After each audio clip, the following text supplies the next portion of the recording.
Hello, everyone, and welcome to the concession stand here on the KB Radio Network. I am your host, Kevin Reed, and ladies and gentlemen, I welcome you to the review of Prime Video's new superhero noir series, Spider-Man Noir.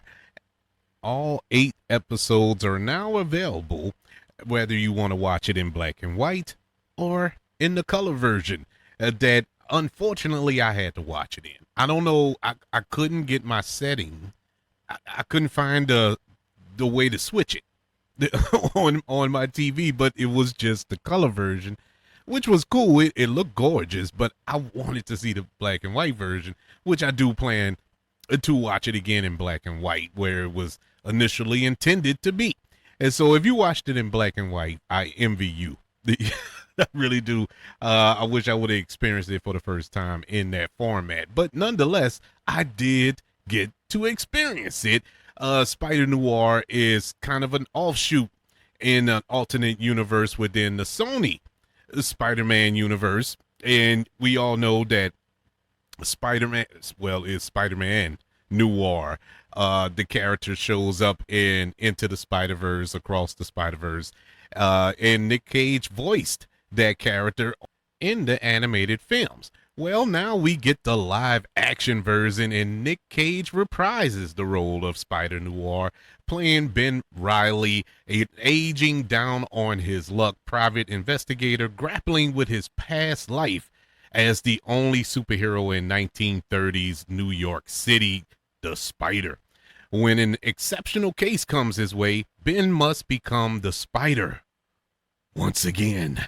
This is the first of 2 Spider-Mans that we're getting this year, Spider-Noir and Spider-Man Brand New Day, with Tom Holland and Zendaya and Sadie Sink, and that comes out next month or the month, no, in July. And so we're going to get our Spider Field this year, and it all kicked off with this.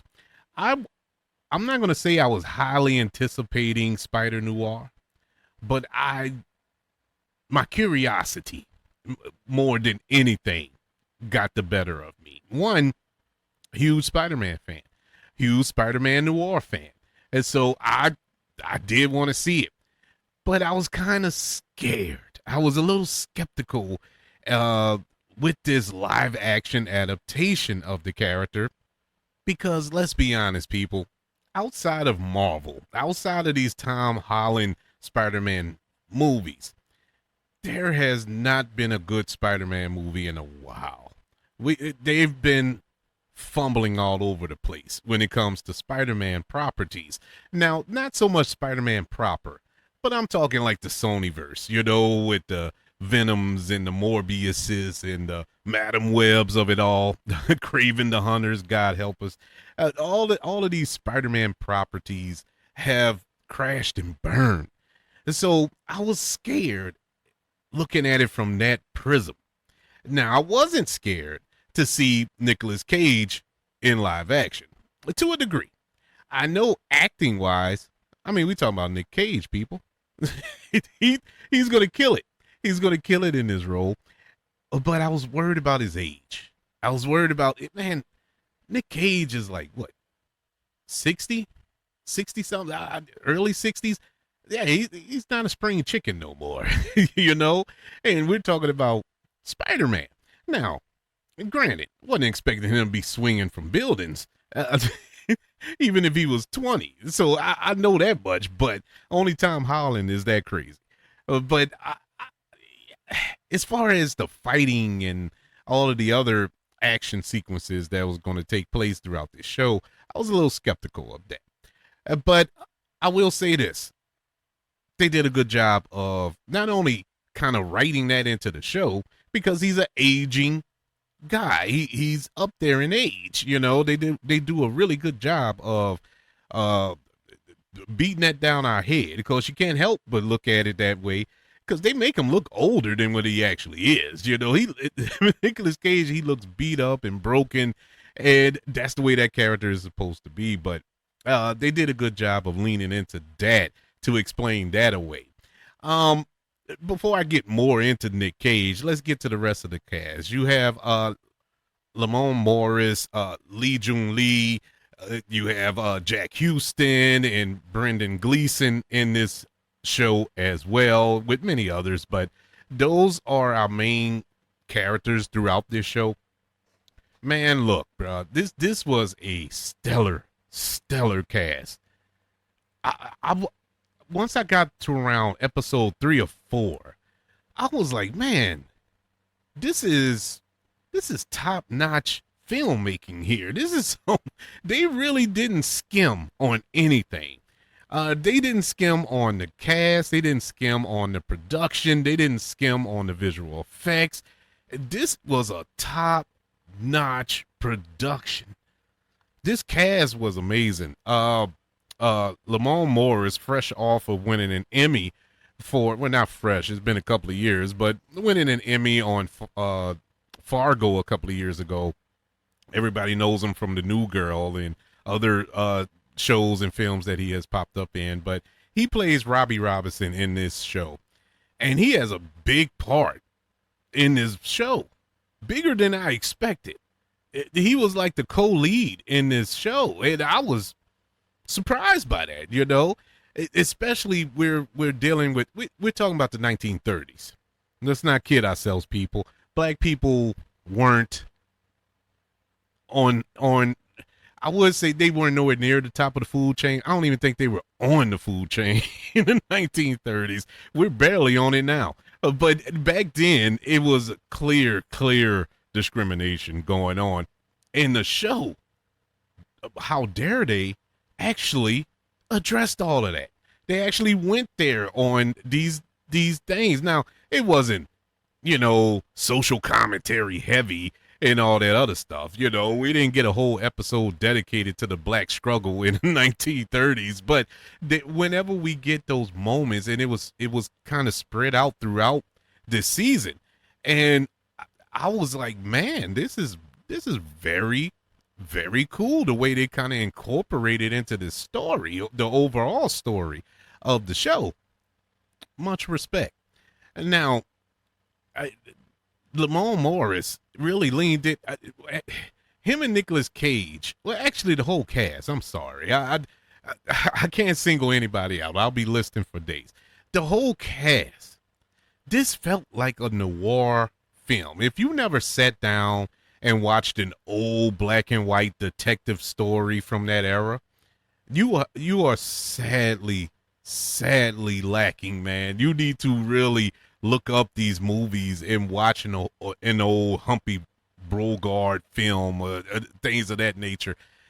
You would be amazed by the performances in those movies. And this movie, not this movie, it felt like a long movie, but it just, because the way it just flowed. But this show really captured that flavor, and not in a parody way, not in a satirical way. This felt like it was an old 1930s serial that you used to watch on TMC, or not TMC, TCM, platforms like that. This fits right in with that. The vibe, the speech pattern of the actors here, you know, as their characters were spot on, perfect. The production design was unbelievable in this show. Everything reeked of the 1930s, or what you would think the 1930s was around that era. Oh man, such a good job. But I wanted to hurry up and sneak that in while talking about these actors and the performances they gave, especially Lamorne Morris and my God, Nicolas Cage. But all of the actors here did a phenomenal job nailing that era. I want to bring up Jun Li, who portrays Cat on this series. Bruh, I don't know if I ever seen her in anything before, but boy, that is a sexy woman, huh? she is sexy, bruh, and she is phenomenal in this show. Actually, I did see her in something before. It just dawned on me. She was in Sinners. That's the one who let him in, and she's Grace on Sinners. That's what I knew. Anyways. Yes, she's in this show, and she is phenomenal as Kat. Karen Rodriguez, who plays the assistant to Ben, was also amazing. Almost stole the show. Every scene that she was in, she stole. Point blank. Period. Loved her character. Loved her performance. Brendan Gleeson as Silvermane. Not a villain performance that you would say, oh man, this is top 10, top 20. Nah, I wouldn't go that far. It's pretty basic, but he adds a little something to it. He gives it a little more oomph that makes this villain bigger than what was on the paper. And it's Brendan Gleeson. The dude's phenomenal. Awesome in everything that he is in. Every performance was great, but I got to mention Nicolas Cage. Nicolas Cage as Ben Reilly here. Man, I mean, he put all my worries to shame immediately. Episode 1, I was done. I didn't have any more concerns regarding his age or his physical ability and stuff like that.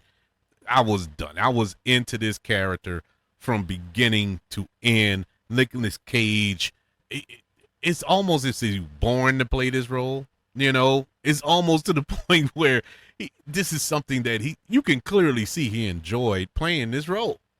And Nicolas Cage, he looks like that in every movie, TV show, whatever he is in. He just doesn't care. Nicolas Cage is going to give it his all no matter what the movie is or what the show is. And he did not disappoint here. Nicolas Cage looks like he was just spit out of the 1930s here. I mean, he captured every single vibe that I remember from watching the Maltese Falcon and stuff like that. You know, I was so into his character, and he was just awesome, man. It was kind of a different Nicolas Cage. Now, do we get our Cageisms? You know, the Nicolas Cage little freak out moments and just the weird, awkward stuff that he does. Yes, we do get it, but it fits in the context of the show. I remember seeing these little moments that they showed in the trailer where he was kind of quirky and saying just off the wall stuff or making these weird faces, and you know, the Nicolas Cageisms. And it just kind of like, oh my God, he's going to be doing that the whole show.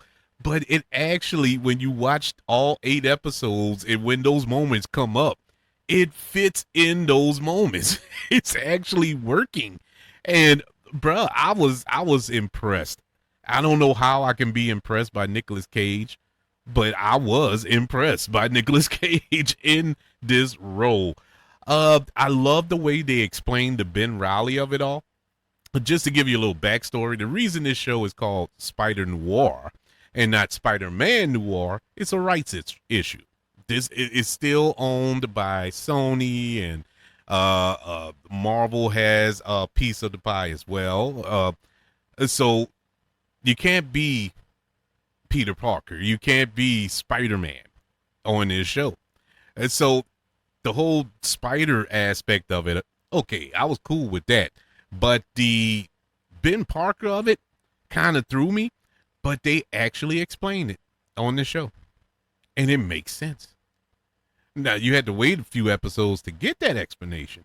But once you get it, it was like a breath of fresh air. I was like, okay, that makes sense. It makes all the sense in the world. Now, there is a Ben Reilly in the comics, but he's not Spider-Noir.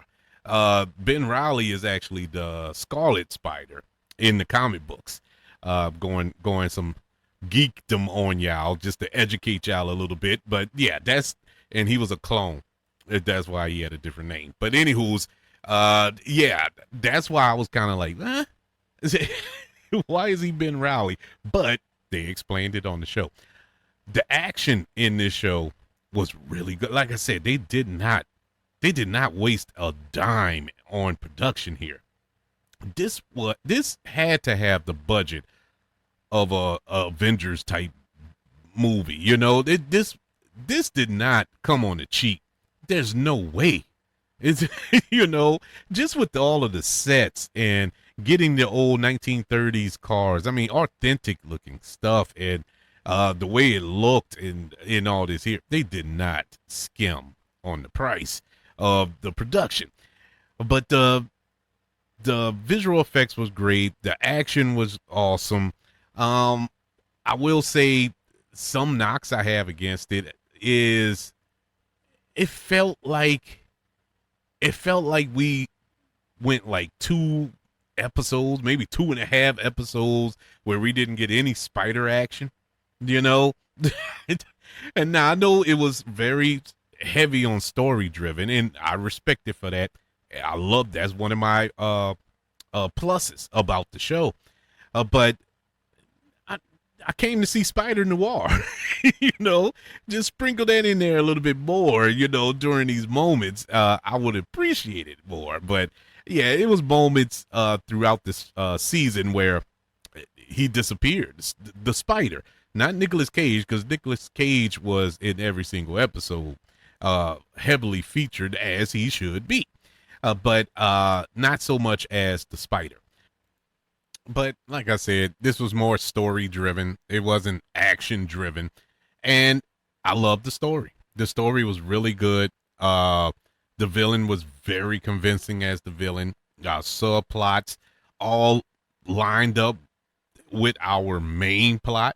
And I really appreciated that, because you ever watch shows where we have our main through line and then you have your little storyline B and storyline C that's running concurrent with it, and they don't line up with the main story, and so you don't know which one to focus on more.